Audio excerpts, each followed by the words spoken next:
was meditating on Jesus' teaching about adultery and how he changed and, in fact, really improved the standard that Moses had given to the people of Israel in the Ten Commandments, where Moses said, "You shall not commit adultery." The common understanding of that term was limited to a man who had sex with a woman who belonged to another man, either through betrothal or through marriage. And when I say the word belonged, this was a sense of ownership or possession, as women were often treated as property. Not that this was the most terrible thing possible, but it was the way that the society functioned at the time. And so these laws about adultery were laws related to property rights.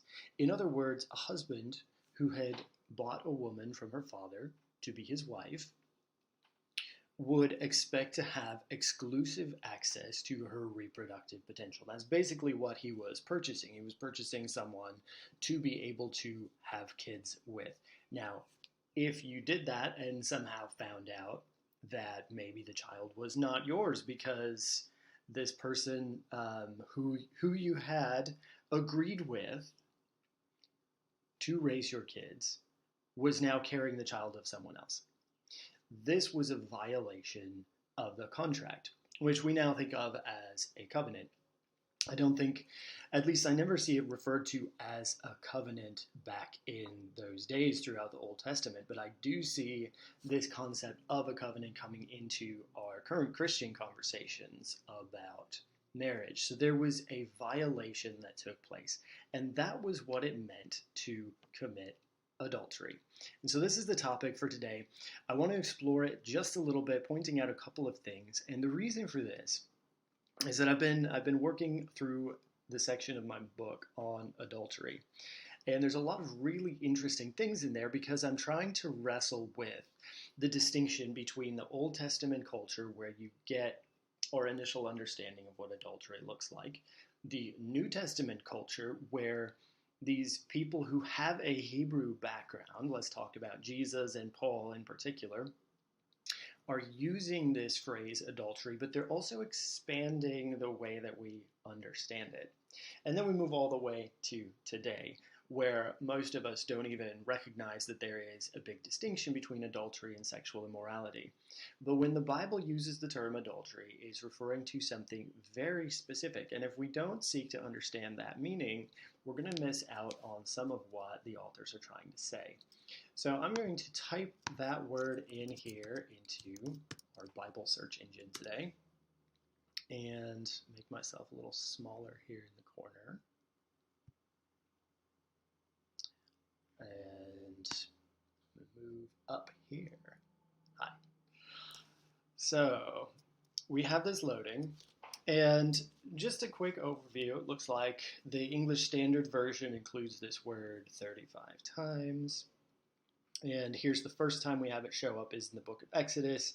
Exodus 20 is the list of the Ten Commandments. I mean, it's fairly simple and straightforward. You shall not commit adultery. Now, for the sake of our exploration, let's dive into this and see what the word is for adultery. Here's the list. Okay. Loading up. The computer's a bit slow this morning. Interesting. We have this word, na'ab. I'm not sure if I'm even saying it properly, but let's see what the Strong's gives us when it comes to this word. Usually translated as adultery, adulterer, adulteress, woman that break wedlock. And I think it's interesting that this shows up because adultery throughout most of the Old Testament more commonly applied to a woman than to a man. And I'm going to take us to a Bible dictionary before I go all the way into this. To commit adultery, usually of a man, always with the wife of another. So adultery depended upon the marital status of the woman. Did she belong to another man or not? If a woman was not married, she could not commit adultery. Now that was it's kind of a really interesting but very important distinction. Adultery has to do with the exclusive ownership or the exclusive claim of a man upon a woman. And this is key because in that patriarchal context, it was the man whose rights were in effect more important. The man was the self-governed entity. The woman was the attachment, the possession, the property. So, for example, you have in the Ten Commandments, if we drop back into that list here, it makes sense for someone to say, "You shall not covet your neighbor's house. You shall not covet your neighbor's wife, or his male servant or female servant." And so, a house and a wife are basically treated equally. Am I coveting your wife or your donkey? I am violating you, right? So let's. I love that word donkey. It's so fun to say. Let's go back here to the list though. Again, commits adultery with the wife of. Adultery could not happen between a man and an unmarried woman. That would have been considered something else. And there were a lot of other laws that applied to this, particularly when a man had sex non-consensually with a woman who was not married. In terms of adultery, it doesn't matter whether it was consensual or not, except for, I think, there may be an exception in one place where, let's see, as we look at this, let's see if they include it under the word virgin. Because there is a woman who is betrothed. So this is kind of like the middle ground, not quite married, not quite single at this point, so not fully belonging to the other man. Yeah, this one right here. So if a man seduces a virgin who is not betrothed, and then you also have the other case, so if she is, then he's punished for adultery, but I think there's like an exception for her if she didn't consent. Let's see. It doesn't go into it here. Well, if you can, just trust me on this, and you can go look for it yourself. It's crazy the number of different like laws and exceptions and rules. Like, if we think about the complexity of today's legal system, that's what we're looking into when we look at the book of Leviticus in particular, but Exodus, Leviticus, Numbers, Deuteronomy. These are how the society was designed to function. If you were a judge in Israel, you would look at these, you would read the law, you would study the law, you would write your own copy of the law as a king in order to be familiar with how to respond to these situations that came up. And so that's why you have so much detail, and partly why it's so complicated for us to study these things. Proverbs 6, this is interesting because the way the Proverbs treat adultery is they contrast someone who commits adultery with someone who simply visits a prostitute. And they're like, for example, the price of a prostitute is only a loaf of bread, but a married woman hunts down a precious life. So this idea that the violation of someone else's property, don't have sex with a married woman. But with a woman who's not married, the Proverbs are much more lenient. But if we read through the whole of the Old Testament and we're like, oh, the Proverbs say don't commit adultery, that means don't have sex outside of marriage, we're actually missing the point of what it's saying. It does mean that if you're a married woman, because a married woman could not have sex with anyone besides the man who had purchased her for that purpose. A married man could have sex with people so long as they weren't married to another man. This is the sexual framework of the Old Testament. It's very interesting. And this is why we're gonna scroll through here. Jeremiah, Ezekiel, they all talk about adultery in two ways. One is in terms of the people not being faithful to each other, and then in terms of the people not being faithful to God. But again, think about it. Whenever they say this, the brides commit adultery. The men go aside with prostitutes. So there are three separate things going on here in the book of Hosea. It's very interesting how the adultery is often the thing that's placed upon the woman. Because if she was not married, there was no adultery that could happen for either partner. So then we come up here, And this is actually where I wanted to come today. I'm going to come to Matthew chapter 5. Absolutely fascinating section. And let's open this up because Jesus is coming in and teaching. He's talking about three things that Moses taught and how he's taking us beyond where Moses brought us. And let's see, I just noticed something here. Right, he introduces this section. And do not think I've come to abolish the law or the prophets. I have not come to abolish them, but to fulfill them. And let's keep this in mind as we look into what he's saying now. Because Jesus didn't say, I didn't come to abolish them, but to expand them and make them more difficult for you to keep. That's not what he's saying. And I think a lot of us come down to this next section. You've heard that it was said, but I say to you, we're like, oh, Jesus made the law even more difficult to keep.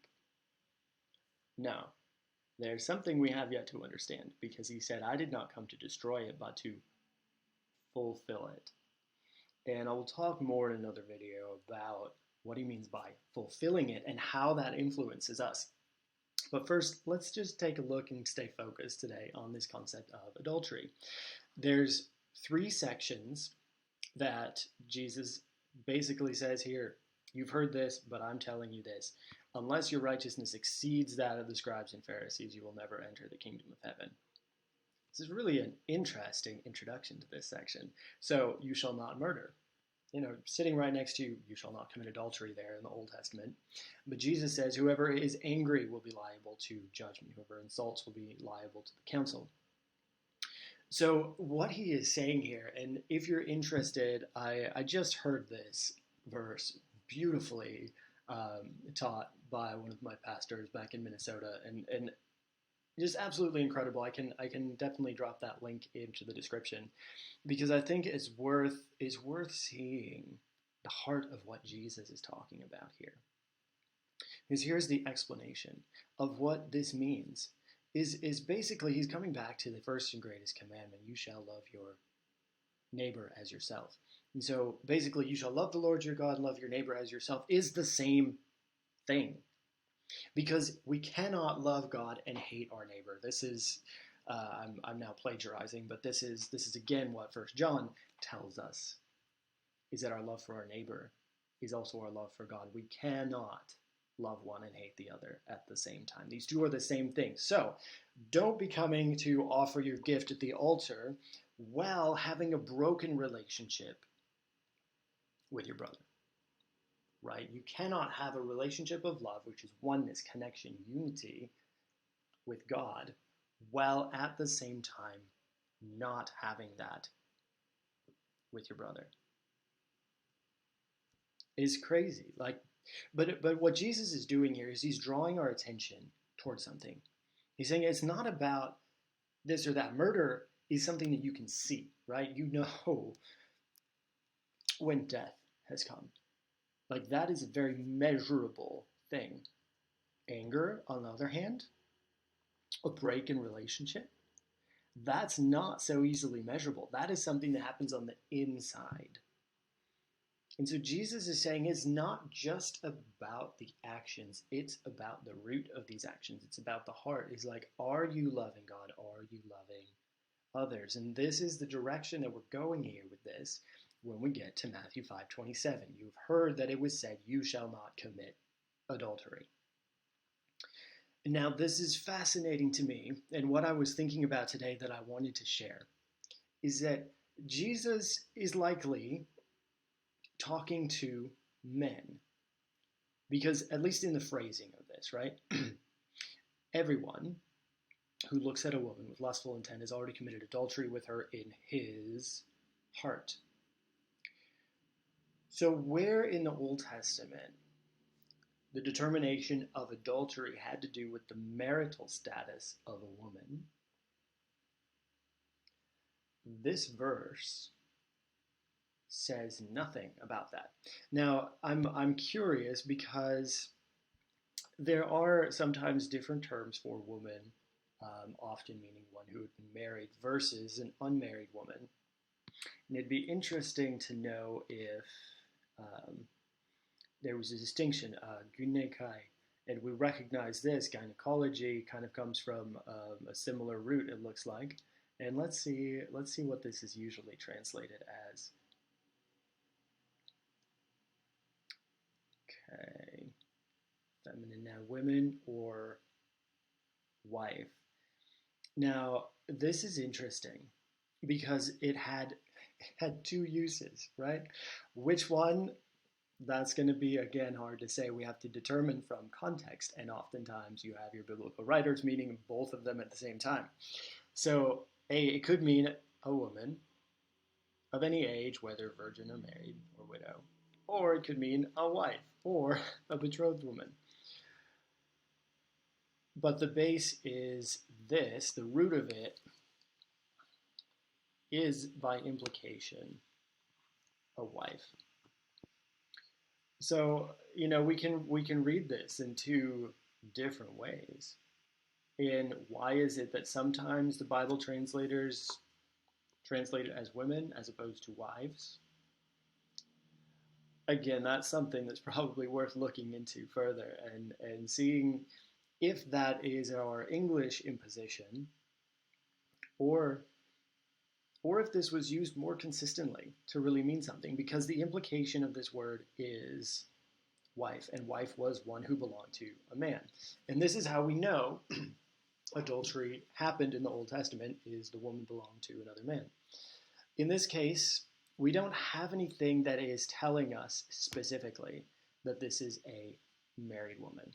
And so I'm going to think about it right now in terms of, well, this may be any woman that a man chooses to look at with lustful intent. Or this word translated, the ESV tries to be a lot more inclusive when it comes to using terms. So instead of saying, I think this word in like the KJV is whoever or something like that. Let's see what it says.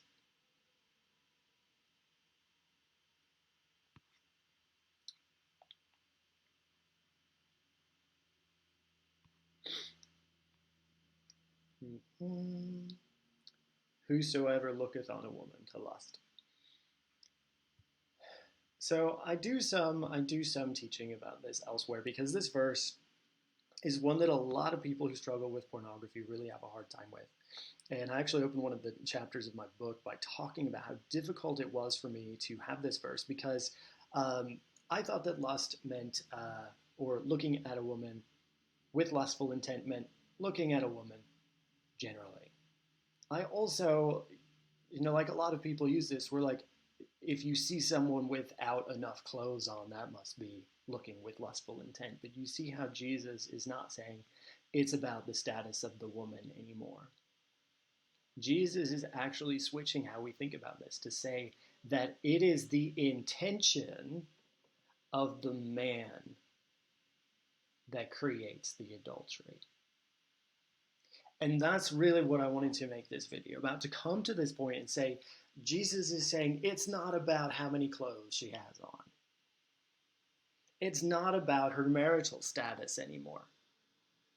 This has to do with, are you objectifying someone? Are you using them in a way that is a violation of something? Now, I don't have time to go into what that something is, because the adultery refers to that marital status through the Old Testament. And here, if we're talking women generally, and not just with regard to their marital status, and that the adultery is being committed with her, is she part of it? See, there's all kinds of interesting questions you can ask once you let go of thinking that you already know what this is about. Because this verse isn't about porn.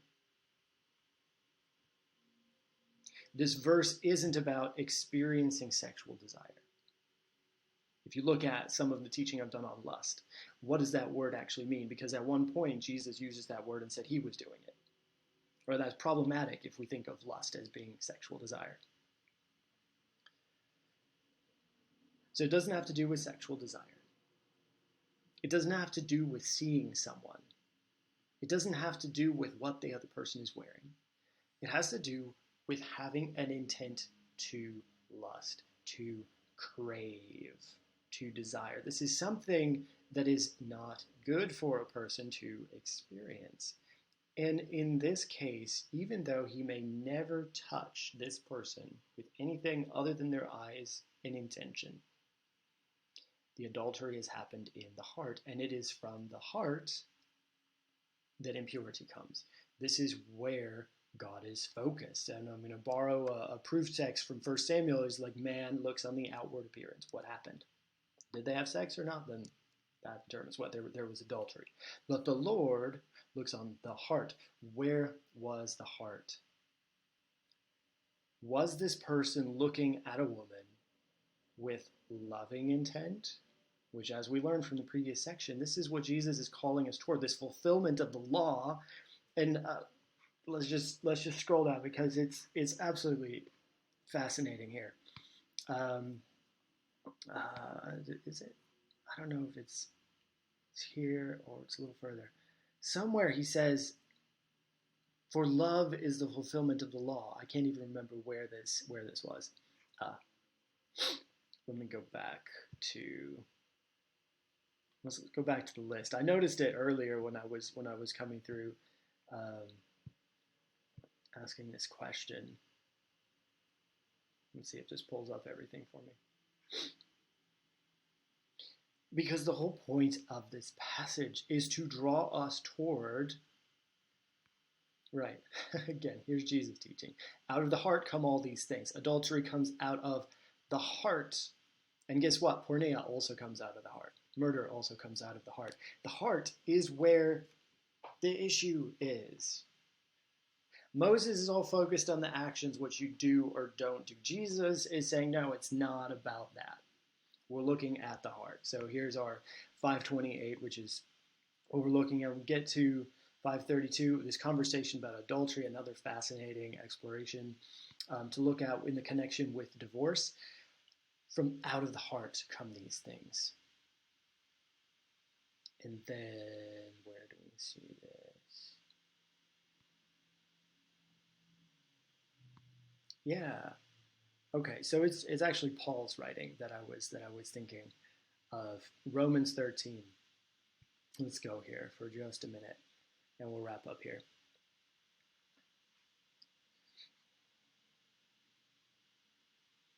Right. For the one who loves another has fulfilled the law. This is what Jesus is drawing us towards. He's like, it's not a matter of whether or not you had sex with your neighbor's wife. It's a matter of whether you chose to love. Did you let the adultery come through your heart, or did you let love come through your heart? Love does no wrong to a neighbor. Adultery means having sex with your neighbor's wife. That's doing wrong to a neighbor. This is why you have these things. For the commandments, you shall not do this, this, this, this. This is all a violation of the neighbor. This is not loving the neighbor. Love does no wrong to a neighbor. Therefore, love is the fulfilling of the law. And one of the biggest things that I'm teaching when it comes to a new Christian sexual ethic is exactly this, that love is the fulfillment of the law. This is what Jesus was pushing us toward. This is what Paul is saying over and over and over again. And look at the Galatians 5 study that I did, if you want to see this just laid out so clear and so beautifully. Because the way that we follow the steps of Jesus is not by keeping the law. Not by keeping, not by following the law, not by making the law harder.